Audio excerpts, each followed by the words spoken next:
Saudara-saudariku yang terkasih, selamat pagi. Apa kabar semua? Luar biasa. Senyum kalian itu juga menyemangati saya. Semoga senyumku juga menyemangati Anda semua. Nah, hari ini kita mau merenungkan sabda Tuhan dan tentu saja kita berharap bahwa sabda itu akan memberikan pencerahan kepada kita, memberikan wawasan hati kita lebih luas, dan juga semakin masuk ke dalam apa yang dikehendaki oleh Tuhan, yakni menyayangi dan menghargai jerih payah orang lain sekecil apapun. Karena semuanya itu punya makna di hadapan Tuhan. Mari kita dengarkan firman Tuhan. Saudara-saudariku yang dikasihi Tuhan, hari ini Jumat 30 Juli 2021, Pekan Biasa ke-17.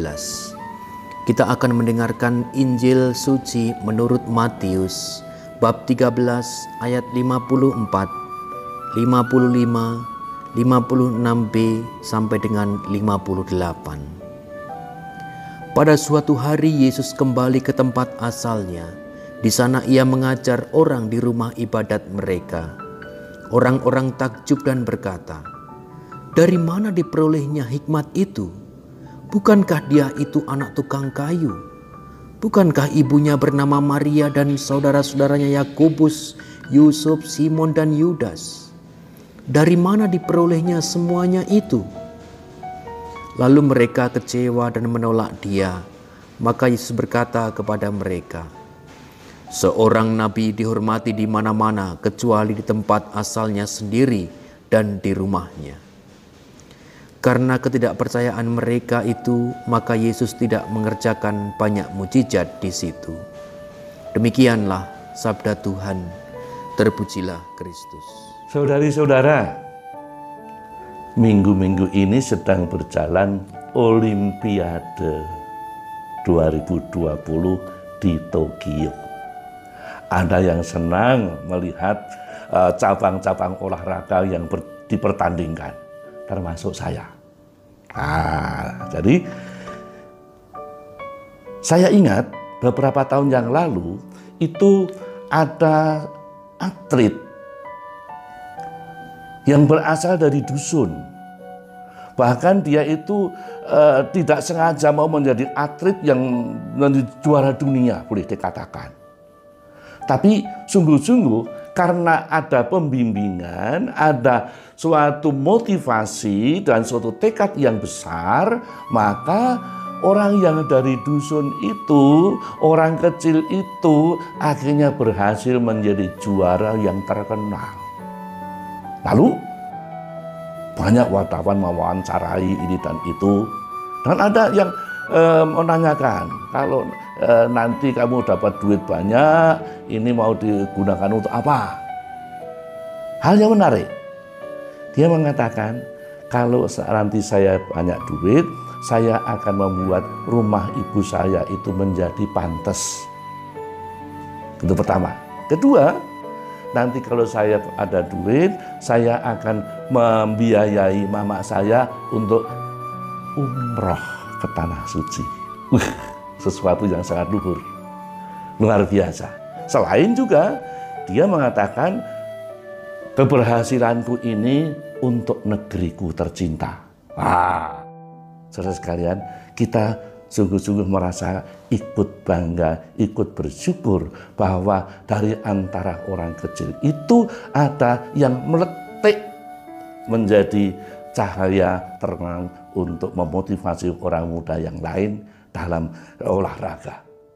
Saudara sekalian, kalau tadi kita sudah mendengarkan firman Tuhan yang dikutip dari Injil Matius, itu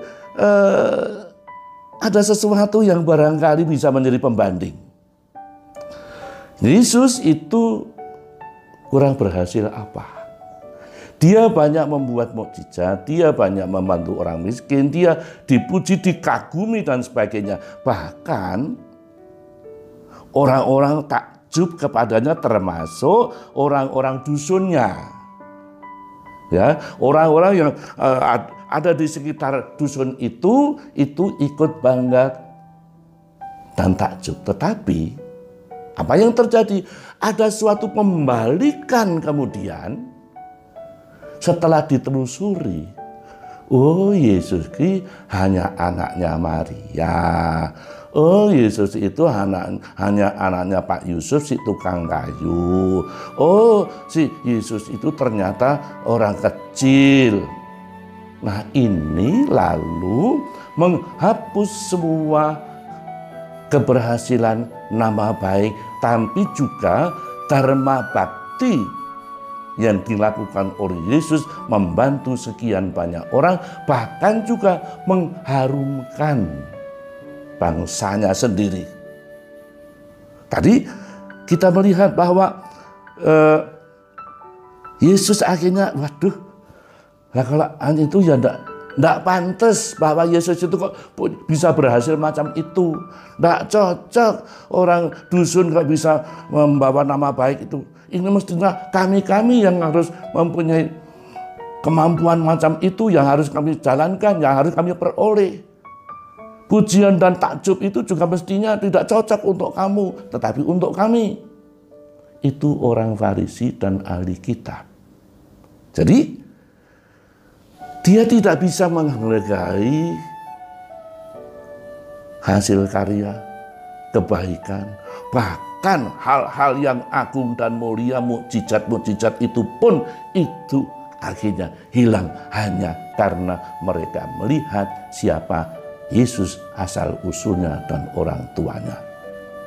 Saudara-saudara sekalian, memang kita sering terjebak pada hal-hal yang material, hal-hal yang duniawi, embel-embel, macam-macam status, kedudukan, kekayaan, menjadi punya gelar titel yang berderet-deret, seolah-olah hanya mereka itulah yang pantas untuk menerima penghormatan, yang boleh menerima kebaikan, jerih payah dan kebaikan.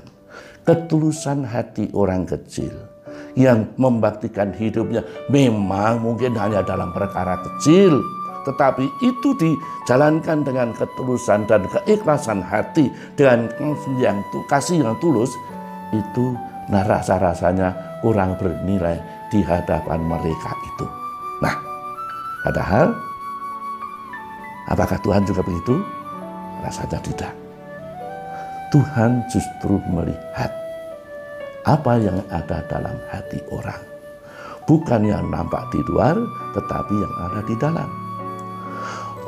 Orang yang pintar-pintar, orang yang berkedudukan bisa berbuat macam-macam, tapi di balik itu juga ada motif-motif untuk kepentingan sendiri. Ada keinginan-keinginan yang tidak sehat dan sebagainya itu.